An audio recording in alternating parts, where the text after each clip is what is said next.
ఆత్మహత్యలు చేసుకోవద్దు, ఎట్టి పరిస్థితులలో ఏం కానీయం. మేము ప్రతిపక్షంలో ఉన్నా ప్రభుత్వంలో ఉన్నా మీరు ఇచ్చిన తీర్పును శిరసావహించి మీకోసం సేవ చేయడానికే ఉన్నాం. బీఆర్ఎస్ పార్టీ బ్రహ్మాండంగా పనిచేస్తాం. కాబట్టి ఏం ఇబ్బంది పడాల్సిన అవసరం లేదు. రాజకీయాలు ఎప్పుడు నడుతూనే ఉంటాయి, రాజకీయాలు ఒక పక్క జరుగుతూనే ఉంటాయి, కానీ ఈ పని కూడా ఒక పక్కన చేస్తూనే ఉంటాం. దీన్ని వదిలిపెట్టే ప్రశ్న లేదు.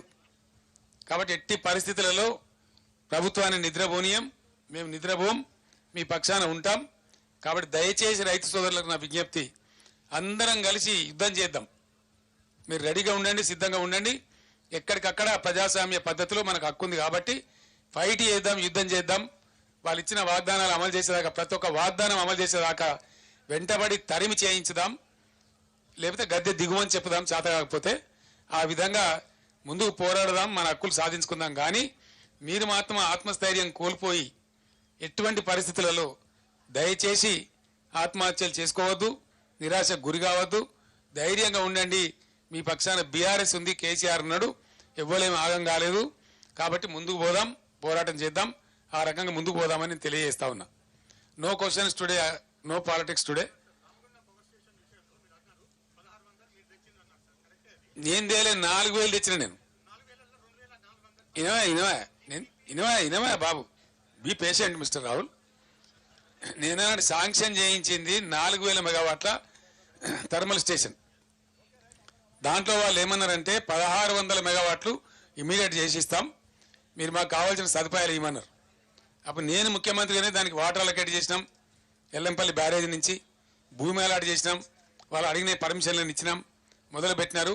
2 ఏళ్ళు ఆలస్యమైంది, అయినా 1,600 మెగావాట్స్ వచ్చింది, యాడ్ అయింది. Then what is your question?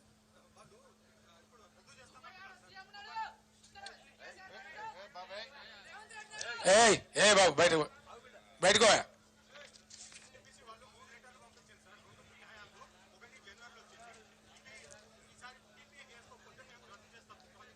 ఎవరు చేసుకోవాలి ఇప్పుడు పీపీఏ? మరి చేయాలి కదా. అదే దానికి నన్ను అడతావా క్వశ్చన్? దానికి నన్ను అడతావా అంటున్నా నేను అనేది. మా హయాంలో కమిషన్ కాలే మిస్టర్ రాహుల్.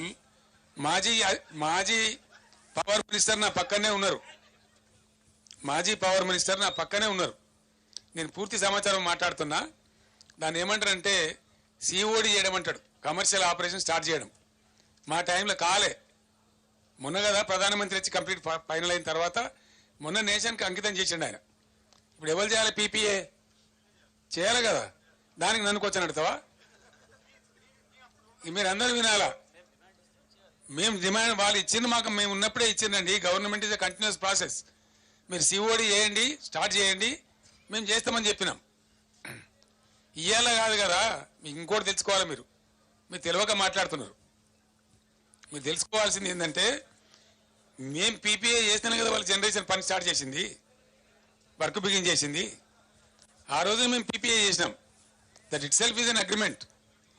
కొత్తగా చేయాల్సింది ఏముండదు. సిఓడి చేసిన తర్వాత మామూలుగా రొటీన్ నడిచిపోతుంది అంతే. అది మామూలు ఫార్మల్ లెటర్. ఎగ్జాక్ట్లీ.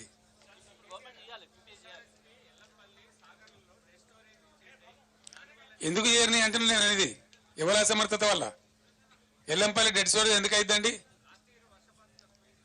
అయిందా? 6% వర్షపాతం ఎక్కువైంది. రాసుకోండి మీరు. 6% ఎక్కువైందండి వర్షపాతం. సాధారణ వర్షపాతం కంటే 6% వర్షపాతం ఎక్కువ పడ్డది.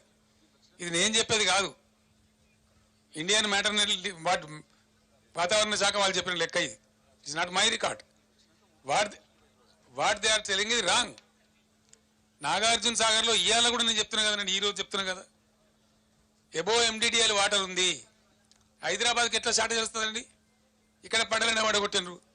హైదరాబాద్ కూడా వాటర్ షార్టేజ్ వస్తుందని వాటర్ బిల్లులు పంపి మేము 20,000 లీటర్లు ఫ్రీ ఇచ్చిన దానికి కూడా ఇలా బిల్స్ పంపుతా ఉన్నారు సిగ్గు లేకుండా. ఈ రకమైన దరిద్రం కొట్టు వ్యవహారం చేసి ఇవన్నీ కూడా నేను ఏమంటున్నా అంటే, బ్రదర్ వాదోపవాదాలు వేరు. నాది ఒకటే రిక్వెస్ట్, ఎస్ఎల్బిసి కాకుండా చేసిందే మీరు కదనండి, మీరే కదా. దాన్ని అటు కాకుండా ఇటు కాకుండా లంగా మోటార్ దానిలో దొరగొట్టి అది ఇంక 20,000 కూడా కాదు, ఎవడు చేయలేడు. అది వెనక గోదు, ముందుకు రాదు. ఎవరి పాపం అండి ఎస్ఎల్బిసి? ఇదే కాంగ్రెస్ గవర్నమెంట్ పాపం కాదా? మాకన్నా ముందు 10 ఏళ్ళు ఎవరున్నారండి రాష్ట్రంలో? వాళ్ళే కాదా? దయచేసి నేను రాజకీయాలు మాట్లాడదలుచుకోలేదు.